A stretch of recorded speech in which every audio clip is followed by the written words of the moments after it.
1, 2, 3, 4.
Alors, je suis sûr que quand vous avez entendu la vidéo, vous vous êtes dit, c'est facile.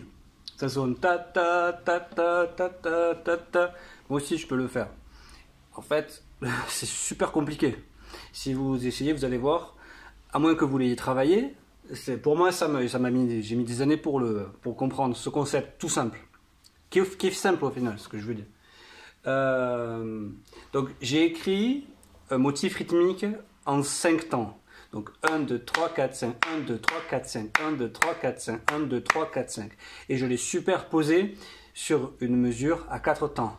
1, 2, 3, 4, 1, 2, 3, 4, 1, 2, 3, 4, 1, 2, 3, 4, 1, 2, 3, 4, 1.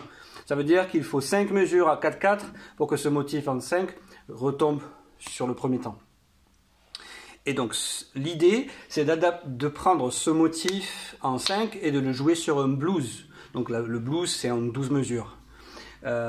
Pourquoi j'ai fait ça? Et pourquoi je fais ça? Parce que si vous jouez des blues, dans l'accompagnement, vous allez faire ce genre de rythme. 1, 2, 3, 4, 1, 3, 4, 1, 2, 3, 4, 2, 3, 4, 1, 2, 3, 4, 1. Donc en fait, c'est du rythme basique. Syncopé. Et si on veut sortir de ce rythme basique et d'y intégrer des séquences rythmiques un peu plus complexes, c'est là où ce concept-là est super utile. C'est-à-dire ça va nous permettre de déplacer du rythme sur un blues en 4 temps. Je vous donne l'exemple. 1, 2, 3, 4, 1, 2, 3, 4, 1, 2, 3, 4, 1, 3, 4, 1, 2, 3, 4, 1, 2, 3, 4, 1, 2, 3, 4, 1. Et ça permet d'avoir ensuite un langage rythmique beaucoup plus intéressant que si on reste que sur des mesures à 4 temps. Ici, dans l'exemple que je vous ai montré tout à l'heure, c'est extrême, c'est-à-dire j'ai utilisé cette séquence rythmique qui est développée, ce motif rythmique qui est développé en 5 mesures sur un blues en fa en 12 mesures. Ça veut dire qu'il faut jouer 5 blues pour retomber sur ces pas. Et donc voilà, mon conseil, c'est de s'entraîner à jouer cet exercice-là.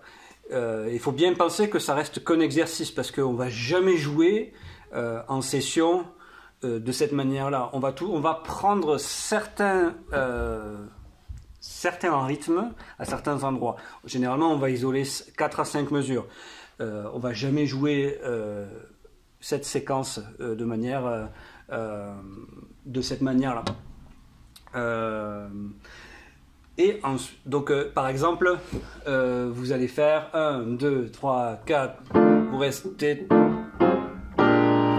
en 4, 2, 3, 4, 1, et peut-être là, vous le faites 1, 2, 3, 4, 1, 2, 3, 4, 1, 2, 3, 4. Ensuite, ce que vous allez pouvoir faire, qui est fantastique, je trouve, c'est d'utiliser donc ces motifs en 5, de rajouter un motif mélodique. Par exemple, et de transposer chromatiquement ce motif. Par exemple, Et donc ce concept tout simple, si on l'utilise dans un solo, à certains endroits, ça donne un effet vraiment sympa. Par exemple, 1, 2, 3, 4, 1...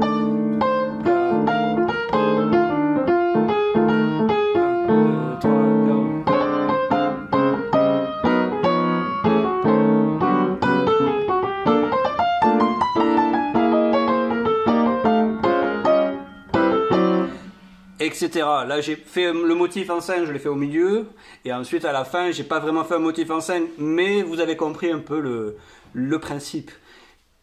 J'espère que cette vidéo vous a appris des trucs, et si vous voulez m'aider, vous pouvez acheter le PDF que j'ai fait pour juste 1 €. Je vous souhaite une bonne journée et à la prochaine.